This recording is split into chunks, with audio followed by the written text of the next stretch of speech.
Mission to the Moon. Continue with your mission. Welcome to the Mission to the Moon podcast. I'm Rawit Hanutsaha. Today, I have a fascinating topic to discuss: the case for hiring older workers, taken from the insightful Harvard Business Review. This particular subject has garnered significant attention and generated widespread discussions.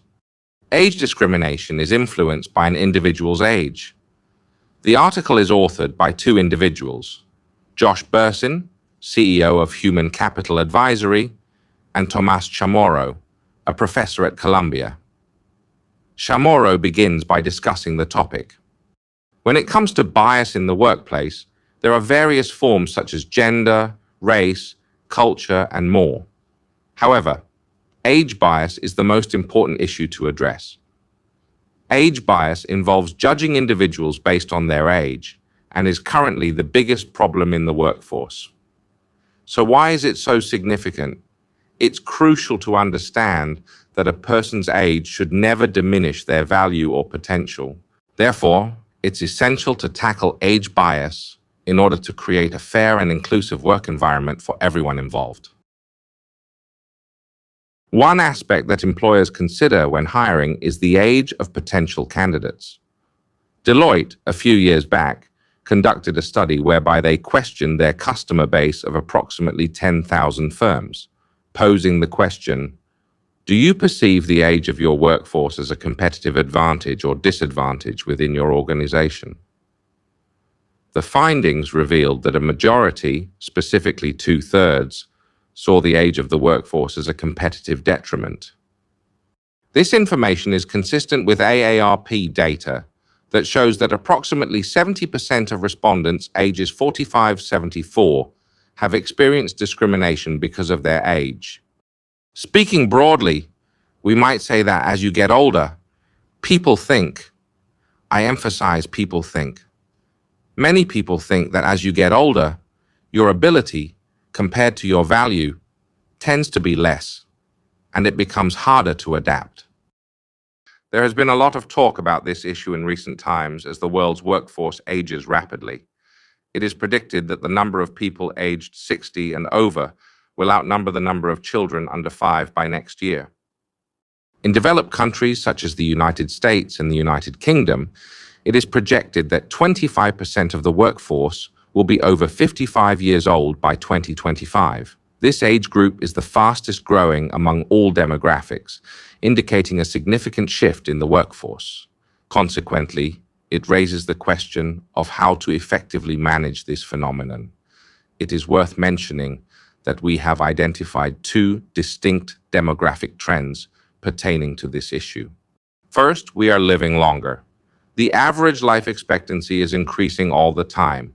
If we compare it to America, at the beginning of the 20th century, the average life expectancy was 47 years. Now it is 79-80 years. Women are slightly more than men. It is estimated that half of the children born in this period will live to be 100 years old. Point 2. Demographically, young people are having fewer children, and fertility rates are falling in many countries, most notably in relatively wealthy countries. The G7 has seen a significant decline. The current birth rate, ranging from 1.7 to 1.9, is significantly below the replacement rate. As a result, growth can only be attained through enhanced productivity or by relocating to different countries. He further emphasized the need for companies to reintegrate older individuals into the workforce and provide them with fulfilling and significant roles, addressing the issue at hand. He mentioned that as the first thing, he mentioned only that it is proposed to extend the retirement age from 60 to 65 years in order to address the challenges faced by many individuals during their retirement years. Often, these individuals experience feelings of depression, loneliness, and a sense of purposelessness, even though they still possess energy, intellect, and valuable contributions to offer to the economy. By keeping them inactive, we are wasting their productive potential and failing to utilize their abilities effectively. It's a pity that many people, especially those who like to work is the key to a meaningful existence, according to Stephen Hawking. It provides us with purpose and fulfillment, and life feels incomplete without it. Through our work, we have the opportunity to add value to the lives of others, contribute to our communities, and build networks of trusted colleagues. It provides rejuvenation, enabling individuals in their 60s and 70s to continue contributing to society and maintaining productivity for longer periods of time. I have to emphasize that retiring for many individuals is often seen as a squandering of their potential, because these people, in terms of demographics, should be the ones who are brought in to fill the productivity loss from the decreasing number of children. The question is, okay, if we understand this point, that we can work longer and the retirement age will be 65, 70, what will make companies willing to hire these people? What will make the age discrimination issue better? He mentioned that when it comes to incorporating older individuals into the organization, the initial concern is financial. Numerous companies believe that older employees are often overpaid and can easily be substituted by younger individuals with equivalent capabilities. This matter should be prioritized in order to seamlessly integrate older workers into the company's operations. Perhaps it is an improvement because in our society, we highly appreciate the qualities of young individuals, their tremendous work ethic, competence, and adaptability. However, he asserted that the scientific data available on this matter contradicts this notion. After the age of 30, what is commonly referred to as raw mental brain power actually decreases. This decline specifically affects our ability to perform calculus and calculations. However, our knowledge and expertise, what we consider mastery, continues to develop and contribute to work efficiency. This expertise can even continue to grow until the age of 80. It's important to recognize that it is mastery, not just raw brain power, that determines one's professional success. There is a substantial amount of evidence to support the idea that qualities such as determination and inquisitiveness are crucial in the process of acquiring new skills, even for older adults. Another study suggests that age should not serve as a limiting factor when it comes to learning, and that it can actually have a positive impact on productivity until reaching the age of 80. Cognitive diversity is increasingly recognized as a valuable asset in today's business environment, along with the unique perspectives and insights that older employees can bring to the table. Collaborating with a diverse workforce, encompassing varied experiences and ages, has been shown to significantly enhance team productivity. If both young and old people can collaborate and cooperate, it will greatly aid the company in solving complex challenges. Hence, the crucial inquiry is, how can the company foster an environment where individuals of different ages can coexist harmoniously and work collectively towards common goals? The issue is not about hiring young versus old individuals, but rather about fostering intergenerational living. They possess 7-8 characteristics. Point 1. Give positions and roles to older people. Let them contribute their expertise and mastery, not raw brain power. Therefore, organizations can do that without offering higher and higher compensation. We can talk about it. We have to cap the compensation. Otherwise, there will be an issue of hiring young people cheaper. First, consider implementing more flexible working arrangements. This is a fundamental aspect of any modern workplace. Providing adequate lighting is crucial, as it benefits individuals with farsightedness. By making the letters larger, people will be able to read more efficiently. These adaptations not only benefit the elderly, but also enhance the productivity and satisfaction of all employees. We should not underestimate the importance of addressing farsightedness, as providing support for this condition can have a significant positive impact on the workforce. Point 3. Evaluate pay fairness based on job performance, not age.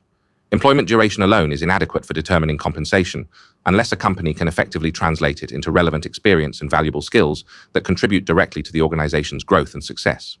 There is no issue with older individuals receiving lower pay compared to younger individuals, as long as they are new to their job or contribute less. This practice can be considered fair and just. A vital aspect of DEI is to enhance age diversity, promoting inclusivity with a focus on diversity, equity, and inclusion. Age-diverse teams were found to possess a greater degree of psychological safety and displayed higher levels of innovation compared to teams with a bias towards a specific age group. The presence of age contributes to a feeling of security and brings with it the wisdom that can be utilized to your advantage. Point 5. Assign supervisory and mentoring roles to individuals with greater experience and tenure. This will enable them to employ their accumulated wisdom and years of service in assisting and supporting their junior colleagues. Consider hiring individuals who are older than yourself, and even consider reaching out to retired individuals, such as Walgreen, for employment opportunities.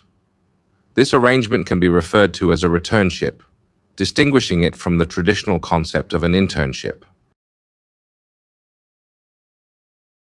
Point 7 is to teach and train HR to try not to have age bias. It is actually illegal. This matter should not be used to cut choices. If it were in the US, they could sue. Young leaders should be taught about reverse mentoring, which highlights the ability of young people to educate older individuals. This practice yields two advantages. Firstly, it helps older individuals gain a broader perspective, and secondly, it helps them overcome biases, thus providing young people with greater opportunities for personal development. As the global economy grows older, the issue of age bias will become increasingly important. Consequently, I firmly believe that regardless of a person's age, as long as they can be effectively managed, they will bring value to any organization. This is especially critical given the declining levels of productivity we are experiencing. We must completely redefine our perception of age. It is imperative to acknowledge that individuals of all age groups are motivated to work. By creating inclusive experiences for both young and old employees, we can unlock the key to making the organization more innovative, attractive, profitable, and ultimately beneficial to society as a whole. Thank you for following Mission to the Moon. Thank you. Mission to the Moon. Continue with your mission.